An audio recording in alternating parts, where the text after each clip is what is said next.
So good morning to all of you.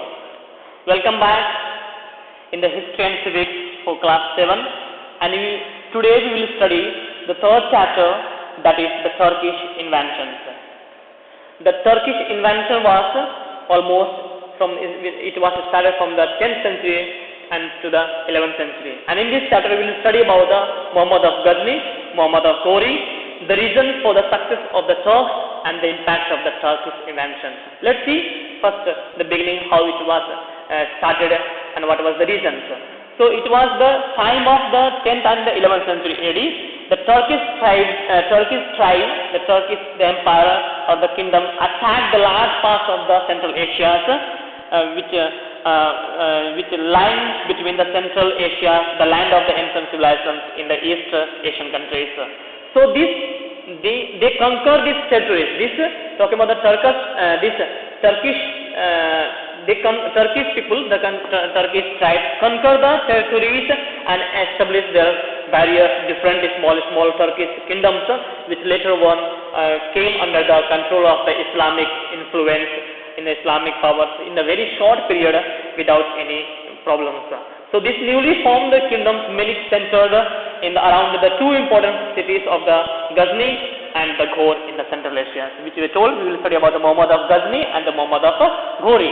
So the Turkish small kingdoms came under the Islamic the influence in the short period of time, these newly formed kingdoms were known as the cities of Ghazni and the cities of Ghor in the Central Asia. And these rulers of these two cities attacked the Indian subcontinent during the 11th to the 12th centuries. And there were the two main reasons for attacking, for the inventions, for the attack, for the inventions. The first one, these Turkish wanted to expand. They wanted to spread their power in the Central Asia, and they wanted to also center the economic conditions with their empire by the plundering, by capturing the wealth and looting or decaying and in the wealth of the neighboring kingdoms. Secondly, the second point, the first one was that they wanted to expand or spread their powers in the Central Asia, and they wanted to they wanted to strengthen, they wanted to make the power in the economic through the economic conditions, grow their power through the economic conditions by plundering, by capturing, by looting the wealth of the neighboring kingdoms. And the second one, that they found it very easy to capture to plunder or to loot the wealth of the India, because that time there was no any political unity in the northern kingdom. So therefore, after tasting the success, remember for almost 400 centuries, the India was free from any foreign attacks, and that was during the time once the 18th century. There was the time after having the success against the Arabs, our Rajput kingdoms were free from foreign having the false free sense. That means the India had a false sense of security, that they were knowing that they were having the false sense, the false thinking that they will be not attacked by any reasons, and because of that they were completely unprepared for any attacks. We see whenever we are at home and everything is going well, so sometimes we just forget and we are just free that nowadays there is no any Australian and the things. So we people sleep in a very free sleeping, and that makes one day to suffer more. Or when we are traveling and riding, and we are very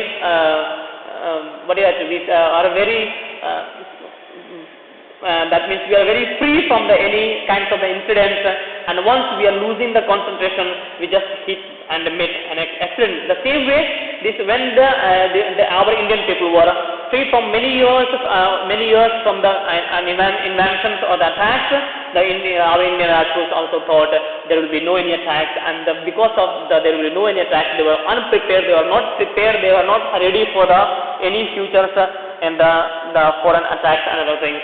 So during the 986 AD, the first Turkish invention, the attacks was there in India when the Turkish general who was known as the Sabkuddin, who attacked Jaipala, and this Jaipala was the Shahi dynasty, and when the Sabkuddin attacked the Jaipala was killed in the mid 9th century AD in the northwest area, which was this Shahi dynasty. The kingdom, the capital was the Ohind. Ohind was just near to the Indus River, which is now replaced in the present day in Pakistan. And by defeating the Jaipala, the Sabkuddin acquired control the reign of the west of the Peshawar and the vital Khyber Pass. And after the Sabkuddin inventions, many attacks were carried out by the Turkish through the mountain passes in the northwest. Let's see the life of the Muhammad of Ghazni. Sultan Mahmud was the eldest son of the Sabkuddin, and he expanded his empire like his father in the further, and his capital which was at Ghazni, and now is in the Afghanistan. He wanted to make the Ghazni is one of the most powerful place and one of the most beautiful place by raising the army, and by raising the army, for that bringing the more and more armies and raising the armies, he need, or any person need the wealth. So for the wealth he planned to attack the India, especially talking about the northern kingdoms of India, which had the various splendid temples were there, and very famous temples were there, and he led the first major attacks in the Turkey, which was a series of the Turkeys in India. And when he invaded, almost people used to say he had attacked 17 times in just 26 years, and that was the time of 1082 to 1026 AD. So this Mahmud now captured the Peshawar by defeating the Jaipala, because we know that Sabkuddin was already captured Sabkuddin had already captured the Jaipala, and Mahmud captured the Peshawar by defeating the Jaipala, and who was the ruler of the Hindu ruler of the Punjab, and conquered the place and all the territories. And after this defeat, the Jaipala, just for the insult, he did not tolerate his defeat and his insult, so he burnt himself. And he had one son whose name was Anandpala. Anandpala was the son of Jaipala, and just to take the revenge of his father's death by the Mahmud, so he just made the alliance with the rulers of some important west states of the west and the central India. But however, just like his father Jaipala, Anandpala also was defeated in that times, and this Mahmud again gained the rich plains of the northwestern India. Now let's see, in the next battle, Mahmud defeated the Hindu Shahi rulers and got a very large tribute from them.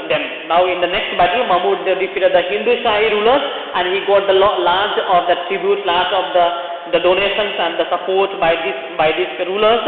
And in these regular attacks, Muhammad almost plundered the capital and looted the wealth or the money, and especially from the rich temples in our India, Nagarkot, Kangara, Taneshwar, Mathura, Kanauj, Somnath, and this Gwalior and the Kalinjar were the main regions which he attacked in the following period. And hundreds of the temples were plundered or looted by this Mahmud, and also not only looted but destroyed these temples. Mahmud now raids against Mathura and the Kanauj in 1018 AD. So that was, and the Somnath temple, which was in 1026 AD, were his most daring experience, one of the most successful expeditions. The attack on the Somnath temple in the Kwatir, that is in the Somnath temple which is in the Gujarat, was one of the most ambitious and profitable expeditions. That means when he attacked the Somnath temple, it was one of the most forced to get the more and more the wealth and the rich sources from these temples, because this Somnath temple was one of the most rich and famous in the Gujarat. So it was the richest and the most sacred temple of the Hindus.